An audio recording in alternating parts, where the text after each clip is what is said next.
দেখেন তারপরও সমস্যাটা সমাধান হয়নি, কারণ মোট নম্বরে শূন্য নেই, অর্থাৎ এখানে খালি। তাই আমাকে ওই শূন্যটি কেটে দিতে হবে। ওই শূন্য কেটে ডবল কোটেশনের ভিতরে খালি রাখতে হবে। খালি রাখলে তাহলেই হয়ে যাবে। সবগুলো সিলেক্ট করে ড্র্যাগ করে দিই, তাহলে দেখেন সবগুলো ঠিকঠাকভাবে বসে গেছে।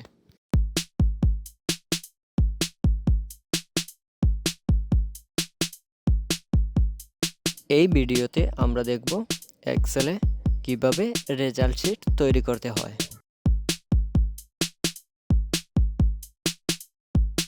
এক্সেলে আপনি যত বেশি ডাটা ইনপুট দিবেন, তার থেকে তত বেশি ডাটা আউটপুট নিতে পারবেন। সবার প্রথমে আমি তথ্যবহুল শিটটা তৈরি করছি, যার থেকে আমি আউটপুটগুলা নিব। এই শিটে থাকবে শিক্ষার্থীর নাম, শিক্ষার্থীর অভিভাবক বা পিতার নাম, শিক্ষার্থীর নাম্বার, তারপরে তার ঠিকানা ইত্যাদি। যেমন তারপর বিষয়ভিত্তিক মার্ক, পয়েন্ট, গ্রেড, মোট নাম্বার, পাস রুল ইত্যাদি থাকবে। এই ধরনের কম্পিউটার বিষয়ক বিভিন্ন স্কিল শিখতে আমার ইউটিউব চ্যানেল স্কিল সাবস্ক্রাইব করতে পারেন। একটাতে থাকবে মার্ক এবং অন্যটাতে পয়েন্ট। আমরা মূলত মার্ক থেকে পয়েন্টটা নিব।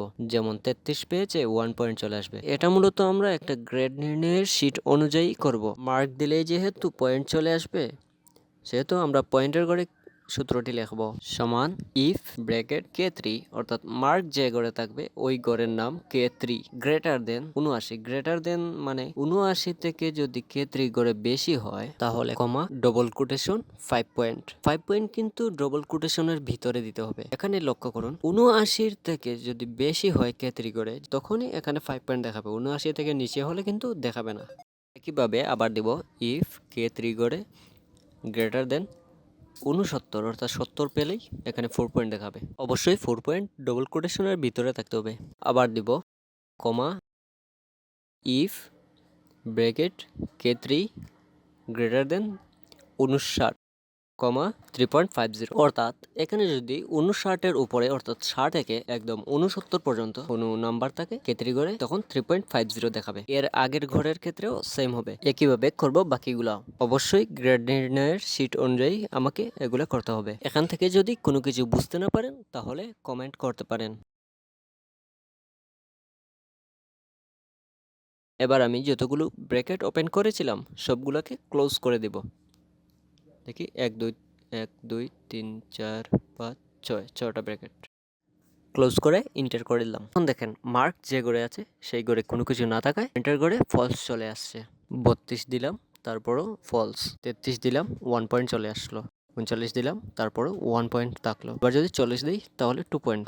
অর্থাৎ আমার লেখা সূত্রগুলো ঠিকভাবে কাজ করছে। আবার 32 দিলে ফলস দেখাচ্ছে, কিন্তু আমি চাই মার্কের ঘরে যদি 0 থেকে 32 পর্যন্ত, অথবা মার্কের ঘর যদি খালি থাকে, তাহলে পয়েন্টের ঘরও খালি থাকবে। আমরা সূত্র লিখব ইফ যদি K3 ঘরে, অর্থাৎ mark greater than 0, comma double quotation. Double কোটেশনের ভিতরে যদি আমি কিছু দেই তবে সেটা দেখাবে, আর ডবল কোটেশনের ভিতরে যদি আমি কিছু না দেই তবে সেটা দেখাবে না। এখন দেখেন আমি যদি 1 থেকে 32 পর্যন্ত দেই তাহলে কোনো কিছু দেখাবে না, কিন্তু 0 দিলেই এখানে ফলস চলে আসছে। অর্থাৎ আমি সূত্রে শর্ত দিয়েছিলাম 0 থেকে যদি বেশি হয় এবং 32-এর নিচে হয়, তাহলে এখানে পয়েন্টটা ফাঁকা থাকবে। কিন্তু এটা শর্ত দেয়নি যে 0 অথবা 0-র নিচে থাকলে এখানে কি হবে। এখন এটা এড করব, comma if K3 less than 1, comma double quotation. Double কোটেশনের ভিতরে কিছু দিব না, যেহেতু আমি পয়েন্ট খালি রাখতে চাচ্ছি।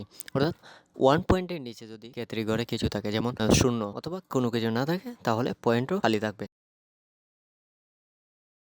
এখন আমি মার্ক পয়েন্ট 4টি ঘর সিলেক্ট করে ড্র্যাগ করে নিলাম যতগুলো বিষয় আছে সবগুলোর উপর।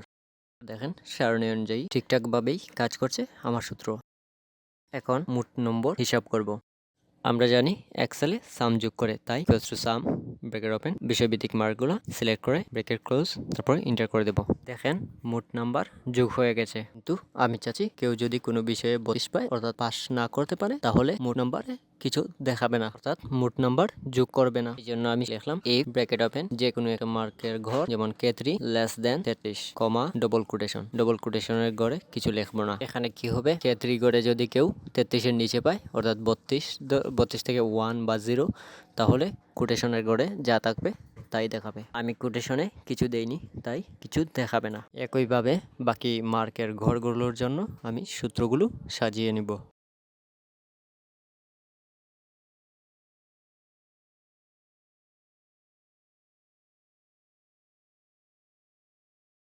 তারপরে ব্র্যাকেট ক্লোজ করে দেব, না হলে এরকম পপআপ আসবে, ইয়েস করে দিবেন। এবার দেখুন মোট নম্বরে কিছুই দেখাচ্ছে না, কারণ M3 ঘরে 32 আছে, অর্থাৎ 33-এর নিচে আছে। এবার যদি এখানে 33 দিয়ে দিই, দেখেন মোট মার্ক কাউন্ট হয়ে গেছে। আবার এখানে কোনো ঘরে যদি আমি 32 দেই, অর্থাৎ 33-এর নিচে কোনো মার্ক দিই, তাহলে মোট নাম্বার কাউন্ট হচ্ছে না। এবার আমরা পয়েন্ট বের করব। পয়েন্ট বের করার জন্য বিষয়ভিত্তিক পয়েন্টগুলো যোগ করে নেব। তারপর যত বিষয় আছে সবগুলো দিয়ে ভাগ করে দিব। যেমন আমার এখানে আছে 5টি বিষয়, তো আমি বিষয়ভিত্তিক পয়েন্টগুলো যোগ করে নেব প্রথমে, তারপর ভাগ 5 দিয়ে দেব, তাহলেই পয়েন্ট বেরিয়ে যাবে। আমরা জানি সাম যোগ করে সাম ব্র্যাকেট ওপেন, সবগুলো পয়েন্ট যোগ ব্র্যাকেট ক্লোজ ভাগ, আমার যেহেতু 5টা সাবজেক্ট তাই 5। এন্টার দিলাম, পয়েন্ট চলে আসলো। তো এখানে সমস্যা একটা, কোনো বিষয়ে যদি কেউ মার্ক 33-এর নিচে পায়, তাহলে এরকম আজে বাজে কিছু আসছে, যা আমি চাই না।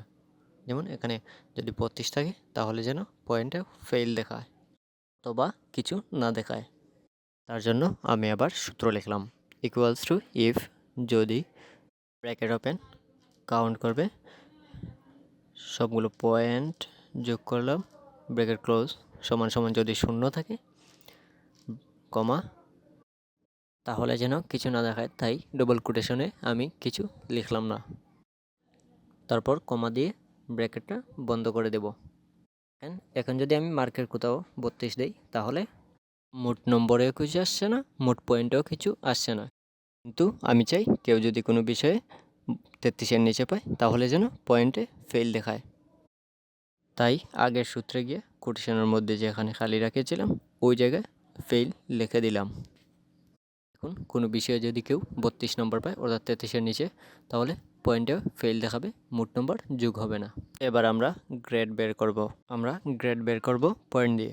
তাই গ্রেডের গড়ে গিয়ে লিখব equals to if bracket open পয়েন্টের গড় সিলেক্ট, অর্থাৎ V3 বিগার দেন 4.99, কমা এ প্লাস, ডবল কোটেশনের ভিতরে অবশ্যই। যদি 4.99-এর উপরে V3 গড়ে অর্থাৎ পয়েন্ট থাকে, তাহলে যেন এখানে এ প্লাস দেখায়। একইভাবে আবার লিখব, কমা ইফ ব্র্যাকেট V3 অর্থাৎ পয়েন্টের গড় bigger than 3.99, comma double quotation এ, অর্থাৎ এখানেও 3.99-এর উপরে যদি V3 ঘটে থাকে, তাহলে এ দেখাবে।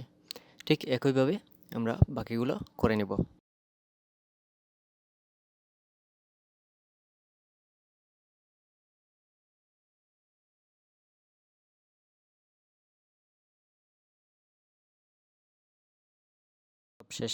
সবশেষে যত ব্র্যাকেট আমরা ওপেন করেছিলাম সবগুলোই বন্ধ করে দেব। দেখেন গ্রেড চলে আসছে। এখানে যদি আমি 32 দিই, তাহলেও গ্রেডে এ প্লাস দেখাচ্ছে, অথচ এখানে ফেল হওয়ার কথা, কিন্তু এখানে এ প্লাস দেখাচ্ছে। এই সমস্যাটি সমাধানের জন্য আমরা গ্রেডে আগের সূত্রের সামনেই লিখব equals to if bracket open Z3 অর্থাৎ পয়েন্টের গড় সমান সমান যদি ফেল থাকে, তাহলে কমা, তাহলে যেন সেখানে ডবল কোটেশনের ভিতরে ফেল দিয়ে দেব, ডবল কোটেশনে ফেল আসে। আমি ফেল বাংলায় লিখে তারপরে এখানে পেস্ট করেছি, কপি করে পেস্ট করেছি, যার জন্য এরকম দেখাচ্ছে, এটা ফেল। আমি দুঃখিত, আমি অন্য শিটে নিয়ে আসছি আপনাদের, কারণ আমি ওই শিটে, আগের শিটে অনেক বড়োভাবে এই সমস্যাটার সমাধান করেছি, কিন্তু আমি এই শিটে মাত্র একটি সূত্র ব্যবহার করে এই সমস্যাটার সমাধান করে দিয়েছি। আপনাদের বোঝার সুবিধার্থে আমার কাছে এটাই মনে হয়েছে ভালো হবে। এখন আমরা পাস রুল দেখব। আমাদের পাস রুল আসবে মূলত মোট নাম্বার থেকে, অর্থাৎ যার বেশি নাম্বার থাকবে সে 1 হবে, যার কম থাকবে সে নিচে থাকবে।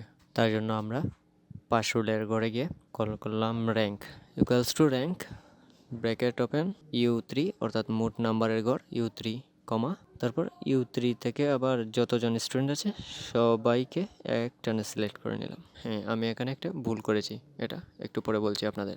দেখেন হয়ে গেছে। আবার দেখেন মার্ক 32 টাকায় ওই ঘরে কিছু ABGB কিছু এসেছে। এই সমস্যার সমাধান করব, তবে এই সমস্যার সমাধানের আগে ড্র্যাগ করেছিলাম যেগুলো, সেগুলো কেটে দিচ্ছি।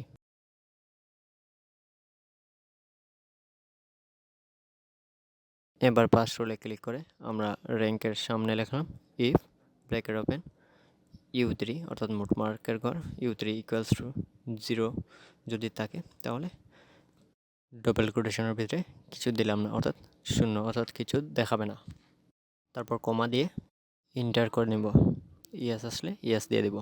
দেখেন তারপরও সমস্যাটার সমাধান হয়নি, কারণ মোট নম্বরে শূন্য নেই, অর্থাৎ এখানে খালি। তাই আমাকে ওই শূন্যটি কেটে দিতে হবে। ওই শূন্য কেটে ডবল কোটেশনের ভিতরে খালি রাখতে হবে। খালি রাখলে তাহলেই হয়ে যাবে। সবগুলো সিলেক্ট করে ড্র্যাগ করে দিই, তাহলে দেখেন সবগুলো ঠিকঠাকভাবে বসে গেছে। এবার একটু সমস্যাটার দিকে খেয়াল করুন। আগে যে বলেছিলাম আমি ভুল করেছি, এবার দেখুন এখানে 355 সেও 1, আবার 400 যে পেয়েছে সেও 1, এই ভুলটাই হয়েছে। চলুন এর সমাধান করি। আমি আগে যে র্যাঙ্কের সূত্রটি লিখেছিলাম ওইটি সম্পূর্ণ কেটে দিব। কেটে দিয়ে আবার নতুন করে লিখব র্যাঙ্ক ব্র্যাকেট U3, অর্থাৎ মোট নাম্বার, কমা U3 থেকে একদম যতজন স্টুডেন্ট আছে সবাইকে সিলেক্ট করে নেব মোট নাম্বার। তারপর F4, এই ভুলটাই করেছিলাম আগে। F4 নামার কারণে এই ধরনের সমস্যা হয়েছে। F4 মানে এই সংখ্যাগুলো লক হয়ে গেল। এবার যদি ড্র্যাগ করে দেই, দেখেন সবগুলো ঠিকঠাকভাবে হয়ে গেছে এবং গ্রেড নির্ণয় সারণী অনুযায়ী আমার সূত্র কাজ করছে। এই ভিডিওতে আমরা দেখলাম কিভাবে এক্সেলে একটি তথ্যবহুল রেজাল্ট শিট তৈরি করতে হয়। আমরা পরবর্তী ভিডিওতে দেখব এই শিটের মাধ্যমে স্টুডেন্ট এবং অভিভাবকদের জন্য কিভাবে একটি রেজাল্ট শিট তৈরি করা যায়। একটি ভিডিওতে সবগুলো কভার করলে ভিডিওটি অনেক লম্বা হয়ে যাবে, তাই আলাদা আলাদা ভিডিওর মাধ্যমে আপনাদের সামনে তুলে ধরব। ধন্যবাদ আপনাদের সবাইকে।